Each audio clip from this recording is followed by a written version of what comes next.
final quarter begins right now.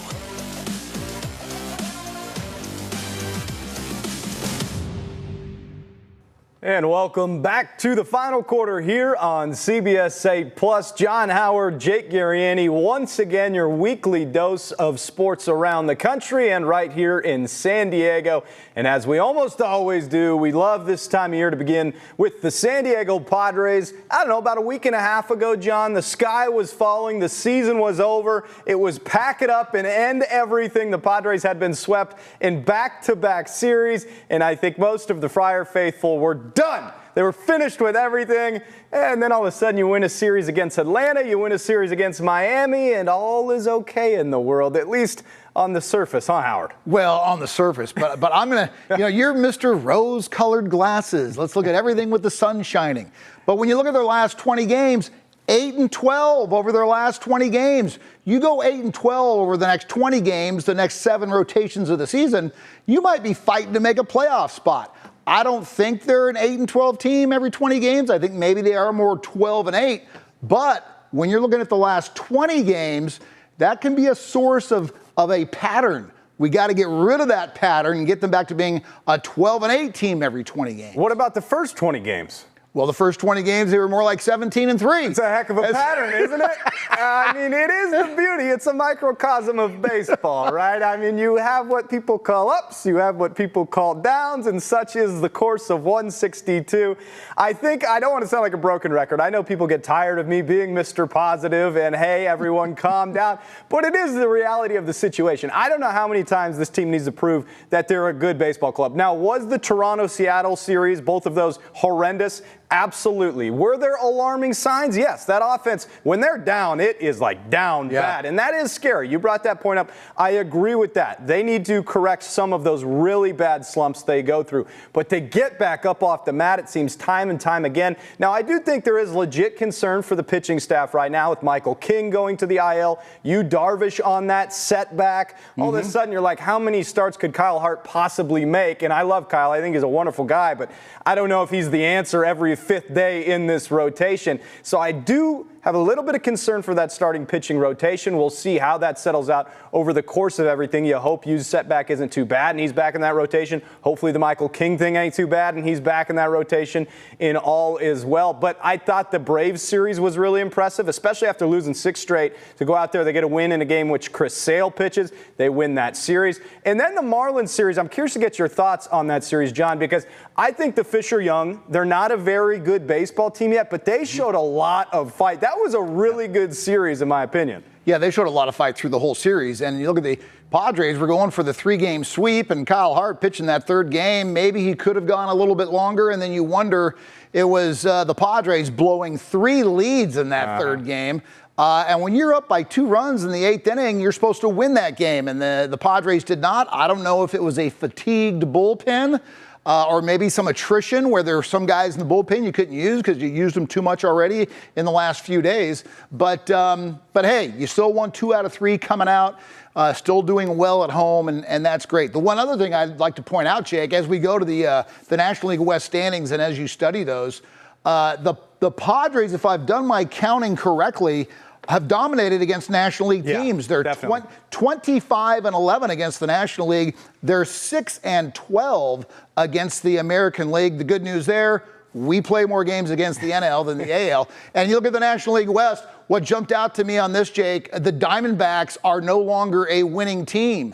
And I'm curious to hear your thoughts. Have they just been playing too much good competition, or is time finally evening out a little bit of this division, and the Diamondbacks are slipping to the bottom half there? I think it's a little bit of the latter. I think time is evening out what was a ridiculous division. I still think it's a great division. I think a lot of these teams are playoff contenders. But again, it goes back to that thing over the course of baseball. You're going to have great runs and you're going to have bad runs. I think the Diamondbacks are going through it a little bit, but the Diamondbacks are a good baseball team. Yeah. And, I like to go back. I want to go back to the Miami series a little bit and touch on the end one because you mentioned how they kind of gave that last game away, and I completely agree with you. It was an attrition thing with the bullpen. bullpen, and they lost that one.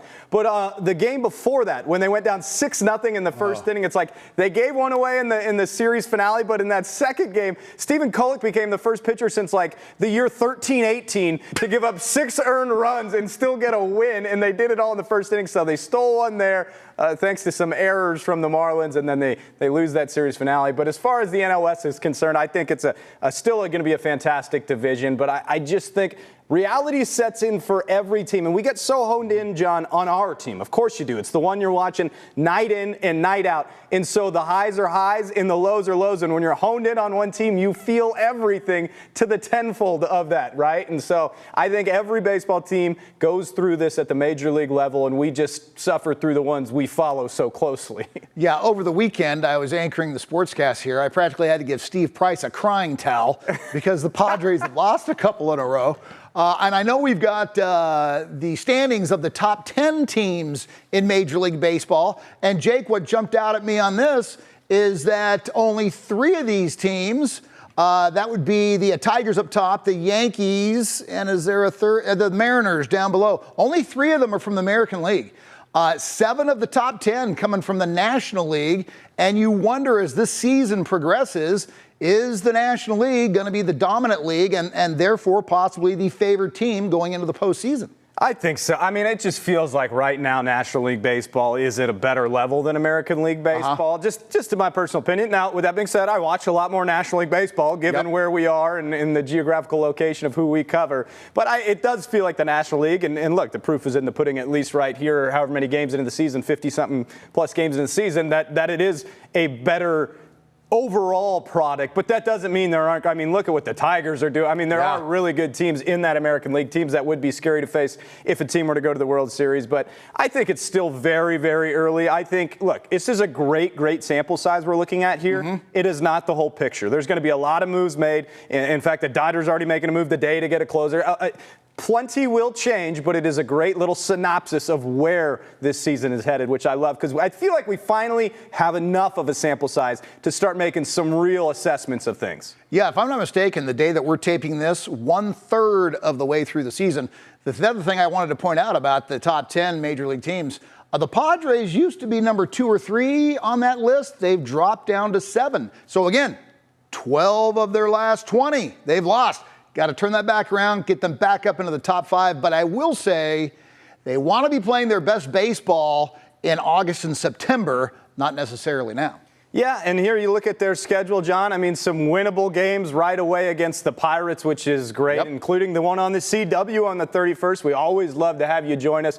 That pregame coverage starts at 6 p.m. CW San Diego, Saturday the 31st. Pirates Padres is going to be another great game to have on our air. And then, look, some huge games against the Giants. They played the 2 against the Giants earlier, won both of them. But it's great to finally dip your toe into that NL West battle that isn't the Colorado Rockies. And then you got to go to Milwaukee. It's another big road test. Obviously, the road hasn't treated them all that well. So I think this team, with their pitching woes right now, the injuries, and then they got to go hit the road.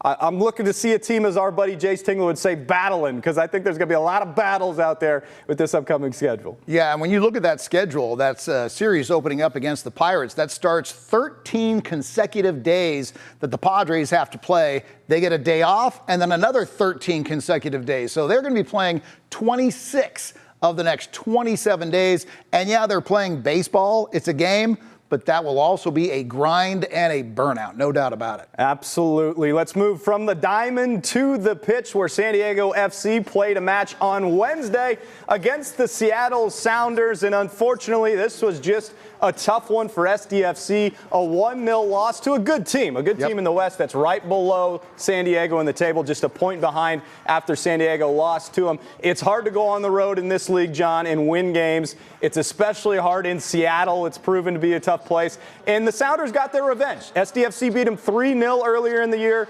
I just thought this was a great soccer match, and San Diego came up short. That was kind of my assessment of the whole thing, which I know isn't like this insightful thing, but that's how it felt to me. Yeah, and you look at Seattle, they are one of just 2 MLS teams that have qualified for the upcoming Club World Cup put on by FIFA. That starts next month. LAFC might qualify for that tournament as well, but that's going to be a worldwide competition amongst club teams from leagues, and Seattle's going. I mean, Seattle's a very strong team in the MLS. They're no LA Galaxy, the defending champs, who have yet to win a game.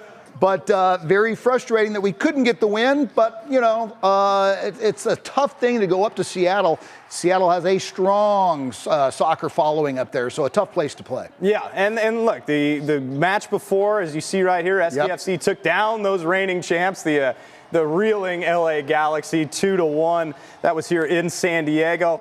The Seattle match ended the 5-match streak that San Diego had going, unbeaten streak, but I think it was important that before that, SDFC had hit that kind of first rough patch in their history, and all they did to answer was go on a 5-match unbeaten streak. All right, you consistently do that, you'll be just fine in MLS. They still sit second in the table, and really the person that always does a great job for you and I, John, putting things into perspective, is head coach Mikey Varas, who had this to say after the LA Galaxy victory.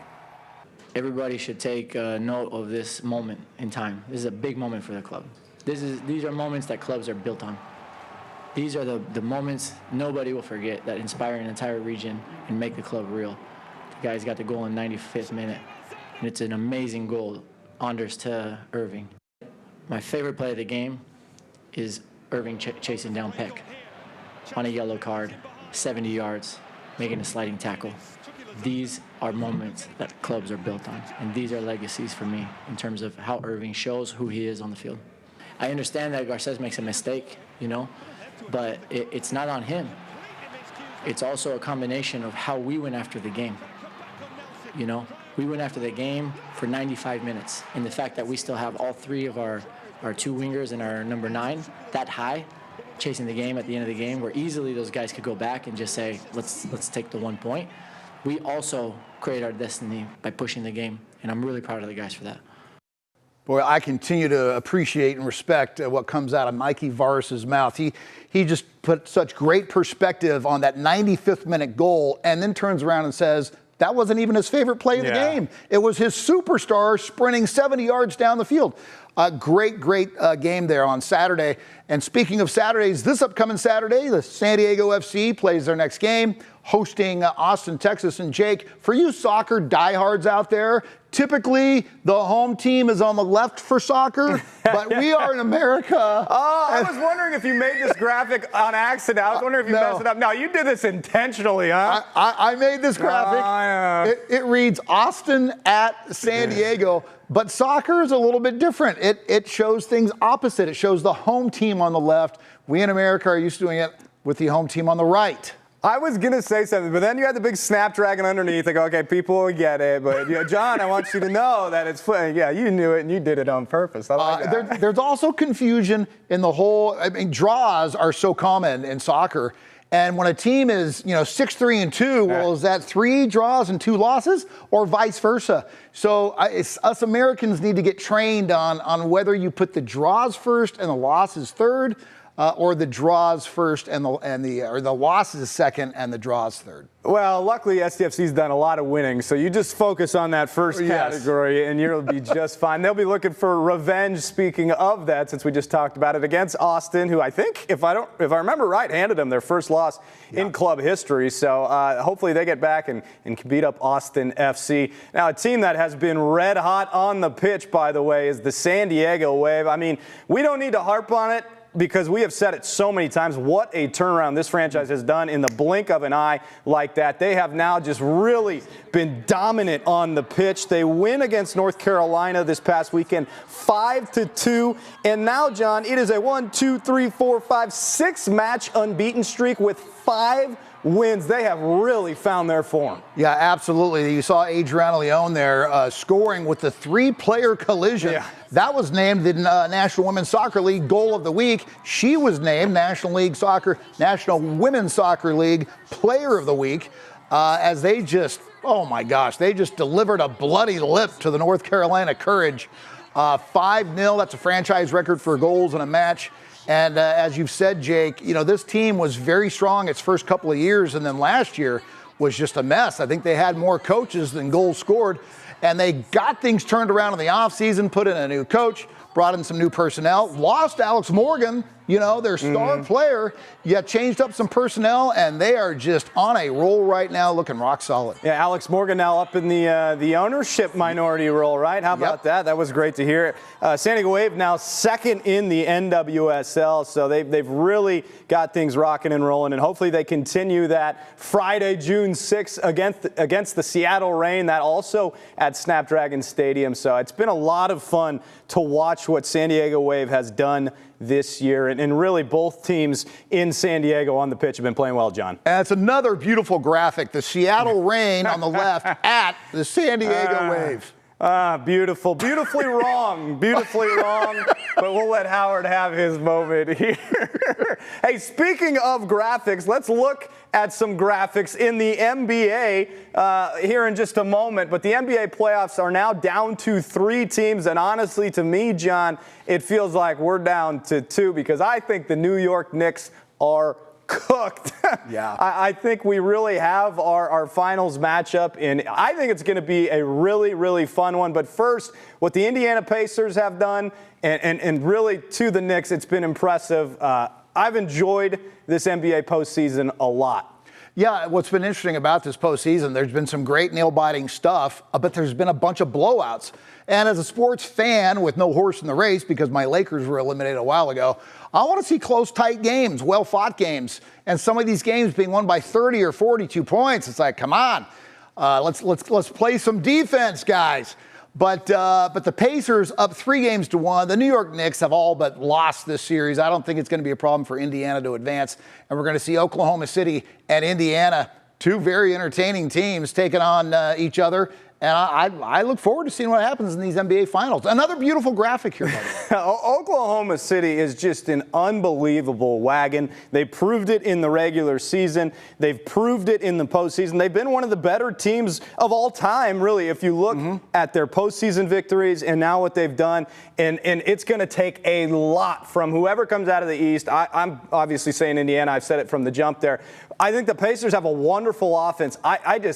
OKC will have to lose this series, in my opinion, more than Indiana rises above. I think Oklahoma City is one of the better teams that has really entered an NBA Finals, and I think they are able to get across that finish line. I was worried about their youth coming into this postseason. I think maybe every once in a while they've shown it, but they've got guys like Alex Caruso and a couple other on that roster that have really settled in, those younger guys. And then you got the MVP Shea, who's just been an absolute baller. I just don't see anybody stopping the Thunder. So are you saying that you had picked Indiana earlier, but now you're switching and you're picking Oklahoma City? Oh, no, I just meant to come out of the East. I wasn't doing it. I know where you're going with this. I just meant to come out of the East. I'd have to go back and check the tape. I don't think we've picked that far out who was going to the finals.